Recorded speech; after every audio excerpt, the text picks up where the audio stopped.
Hi guys, and welcome to today's episode of Qastor's Deck Profiles. Today's clan is going to be Kagero. This is the first deck that my roommate got into the game with, and the first Kagero deck that I have built. I recently was not into Kagero until I started watching Season 3 of Vanguard, for those of you that keep up with the anime, and I saw the new Dauntless Drive Dragonic Overlord The End build, and decided that that was really for me.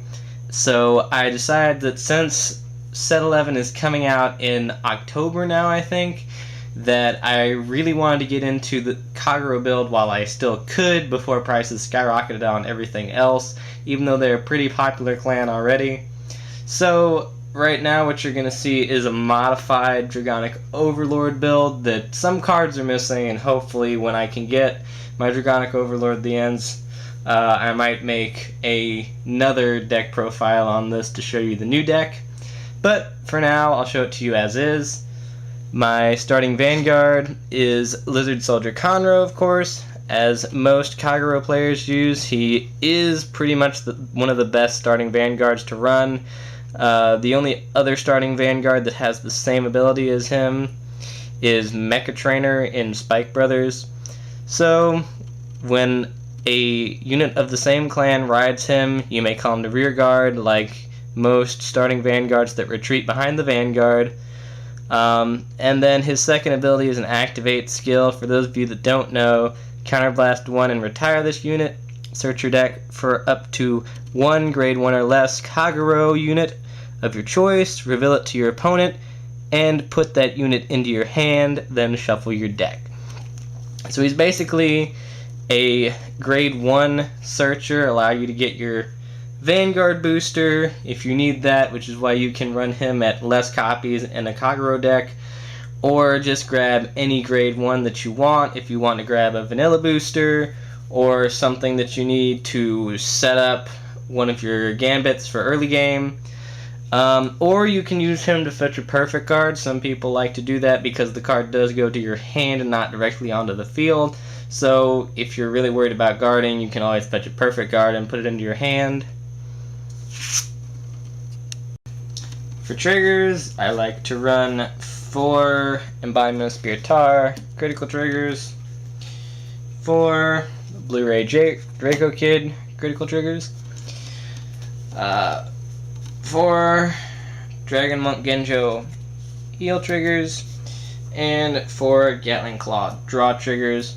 No specific reason why I chose Gatling Claw, just he was the one thing that got traded to me in the deck, and all the triggers were set already. Next, looking at grade 1s, I run, of course, 4 Wyvern Guard Bari perfect guards. I was pretty excited that when the deck got traded to me, it already had 3 Bari in it, so I only had to grab 1 more, because I do remember back when Bari was pretty expensive. Now I think he's gone down a little bit, but it used to be like $25 something, which is a ridiculously high price for a perfect guard. But then again, Kagero is a pretty popular deck. I run 4 copies of Embodiment of Armored Bar, Vanilla 8K Booster, great to ride, and he also makes a lot of great columns in the deck, just in general, helps out for balance, and plus, when do you ever see a Kagero deck that doesn't have Bar in it usually? I run 4 copies of Heatnail Salamander, and then 2 copies of Lizard Soldier Raopia for my Vanguard booster. For those of you that don't know Raopia's skill, when he boosts a Kagero Vanguard, if the number of rear guards my opponent has is 2 or less, then the boosted unit gains plus 4,000 power. And so I like to run a heavy retiring engine, especially early game, so that way I can suppress my opponent's field, and it's really hard for them to set up late game, so that I can keep getting Raopia's effect and set up for high columns late game with the Vanguard and hit pretty strong. Heatnail Salamander is a part of that retiring engine. That's why I run him at 4. I chose not to run Kimnara just because even though it's only 1 Counterblast put in Soul, I really can't afford the Counterblast, I don't think, not in this deck, especially with the other cards that you'll see I'm running later. Heat Nail's still just as good as Kuminara, in fact, if not better, I think, because he does recycle so much. His ability is when an attack hits a Vanguard during the battle that this unit boosted a Kagero, you may choose one of your opponent's grade 1 or less rearguards and retire it. If you do, at the beginning of the end phase of that turn, then you take this unit and shuffle it back into your deck. So basically, you hit with Heat Nail on the Vanguard early game because your opponent will not want to guard, most likely. If they do, Heat Nail is good in another way because then it forces the opponent to guard, puts high pressure on your field. But you hit with the attack, retire one of their rearguard grade 1s to suppress their boosters, which most of the time they're going to want to put down as much attacking capabilities that they can early game so they can set up for late game and put the pressure on.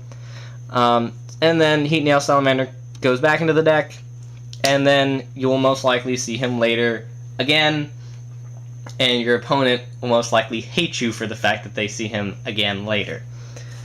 So with Heat Nail, it's really good to just run him at 4, so that way you constantly see him, and he constantly keeps showing back up, and then that way your opponent constantly has to worry about whether they're going to have to guard early game against Heat Nail Salamander in order to save their field.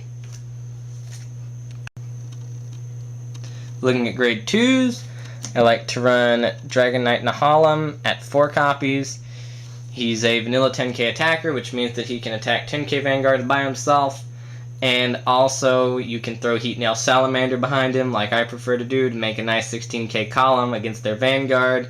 I also like to put triggers on Nahalam if I get anything, just because that he makes a nice target, so that when you do attack your opponent's Vanguard, especially if you have Heat Nail behind him, not only are you hitting for high power and making it hard to guard, but they also have to worry about any trigger effects, possibly criticals, and Heat Nail's effect. So in general, Nahalam is very scary in this deck to guard against, especially if you have the appropriate booster behind him. I run 4 copies of Berserk Dragon. I'm thinking of dropping him down to 3 eventually, just because I'm going to need the space for another damage unflipper, and I'm going to need the counterblast for Overlord the End. But for now, he fits great in the retiring engine. Counterblast 2 when placed on Vanguard or Rearguard, and you may tire a grade 2 or less on your opponent's field. So I can retire any of their interceptors and put the pressure on with Heat Nail Salamander to retire a booster also, possibly taking out an entire column in one turn if they hit. Or I can just plain destroy their field if I don't get Heat Nail Salamander. Heat Nail Salamander is one of the things that I like to fetch with Conroe. But if you can't do that, you need to fetch Ropia or your other booster. Definitely look for Berserk Dragon to start your retiring engine and start killing stuff on your opponent's field. Keep the pressure on. Make sure that they have little to attack with, and keep them from recovering by chaining retiring effects turn after turn. And last, of course, I run 3 copies currently of Bellicosity Dragon.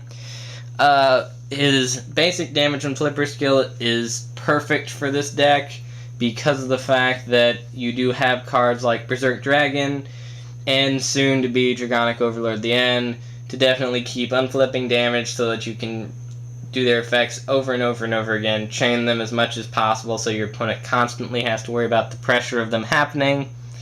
And eventually, like I said, I'm thinking about running him at 4 when I get my Overlord the Ends because of the fact that I will want a little less Berserk Dragon and more of the damage on Flipper. But until then, he's fine at 3, especially if you're running this deck. You don't need him that much.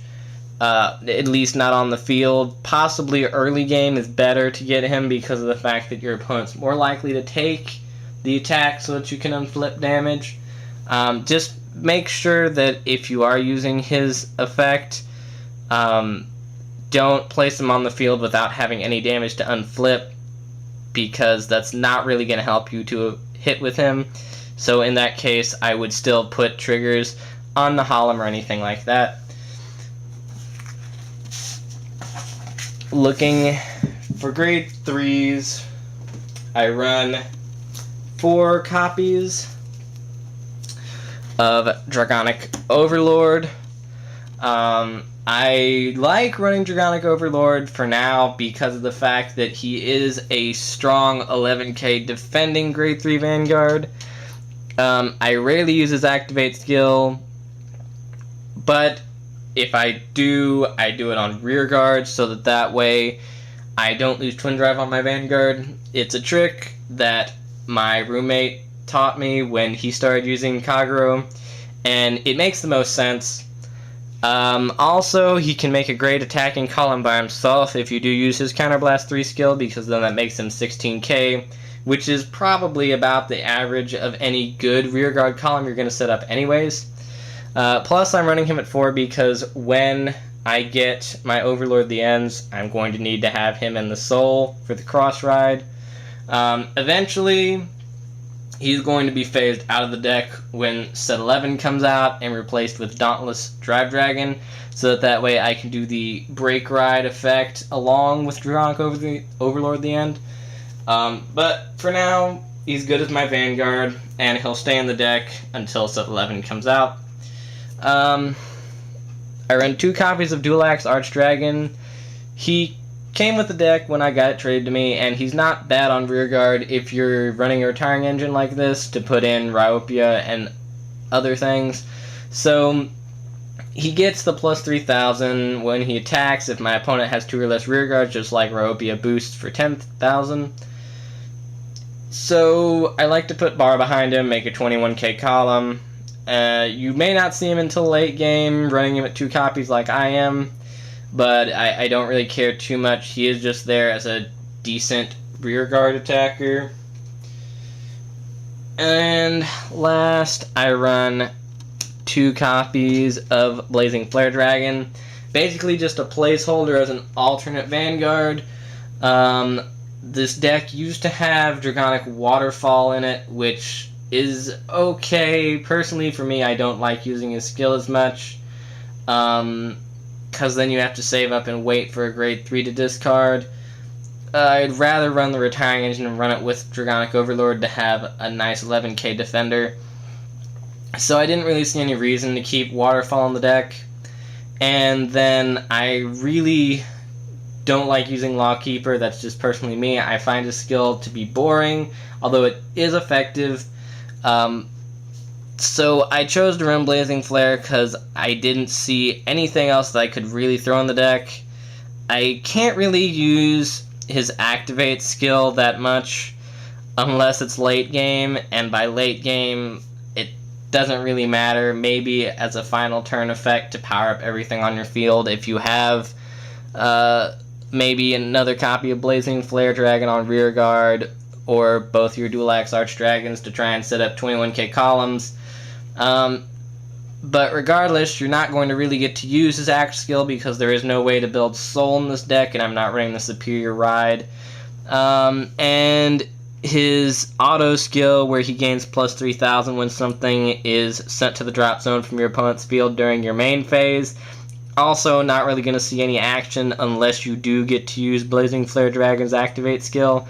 So he's kind of just a placeholder for an alternate Vanguard, because I personally didn't see anything else I wanted to run.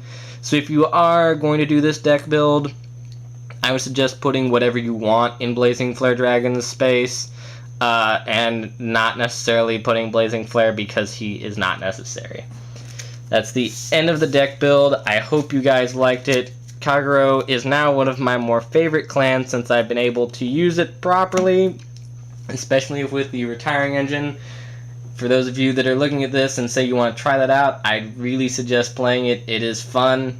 Thanks for watching. Again, leave any comments below you have on other deck builds you'd like to see, or any other Vanguard themed videos that you'd like for me to do, possibly tutorials or game theory, anything like that that you'd like to see. Leave a comment below, and like and subscribe the video.